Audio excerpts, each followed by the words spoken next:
Well, that was fun. We had some different people join us there, chat. There was, I know I'll be logging off in about 15 minutes or so. Mark Hoffman brought up an interesting piece there that I was going to actually ask Joe about. The piece of some BCM professionals or BCP professionals, resilience professionals, whatever moniker you want to use, feeling as though they didn't add a lot of value to COVID response because BCP plans weren't really enacted. And as Joe said, everybody was sent home.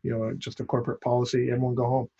So the other part, and I got this from one of the places that I worked with recently, is because COVID started off as a people disaster, of people getting sick.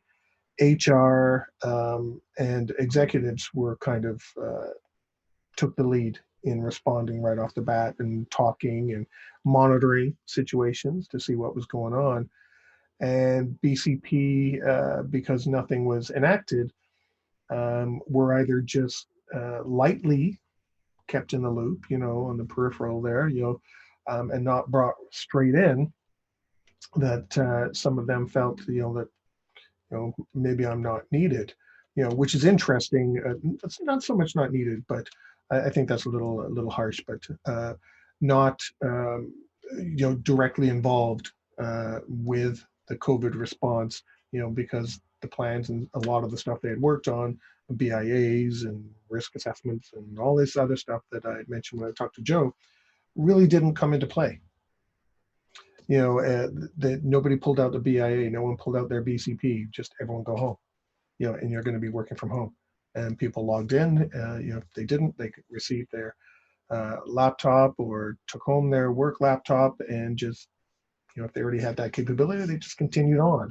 They just didn't have the paper or the printer, the coffee machine, the things like that, you kind of take for granted that you've got when you're in the office.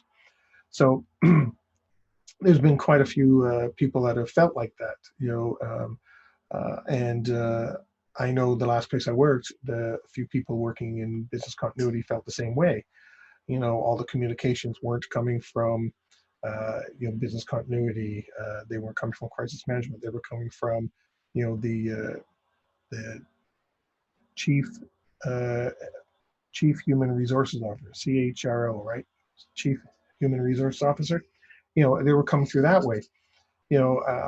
But I think the business continuity was still there, and they can still show value, but by providing guidance, because, with crisis management, there's, a specific focus.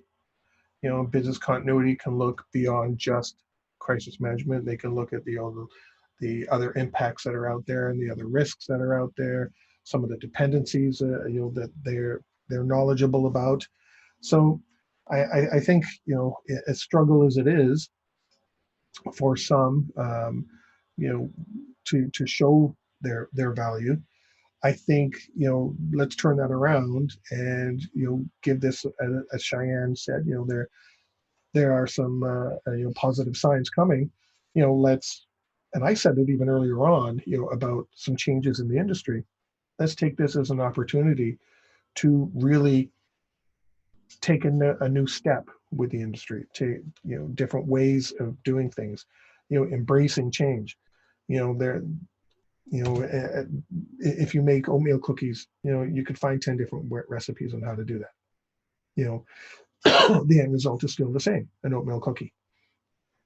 So if there's 10 different recipes, if we want to create a program, we got to be able to embrace different ways of doing it, and that's how we can show our value, by showing this is what we need, this is what's important to the organization, so this is what we're going to put together,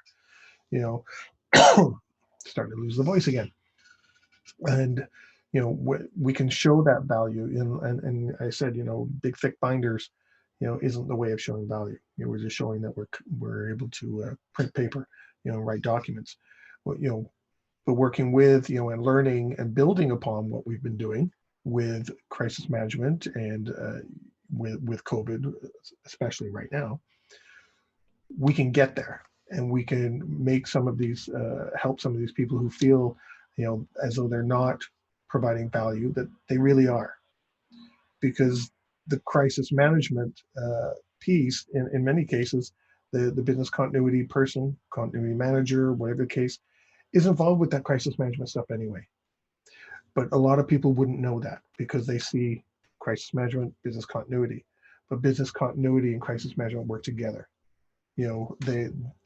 So we can take this as an opportunity to re-educate, maybe even rebrand, business continuity, so people understand and take things from there. So who knows what we can do. We have a great chance to make change, and let's do it. Let's make a change. If you like that video, thumbs up. If you didn't like that video, thumbs down. But leave me a message and let me know your thoughts. Of course, don't forget to subscribe. And in the meantime, stay prepared, everybody.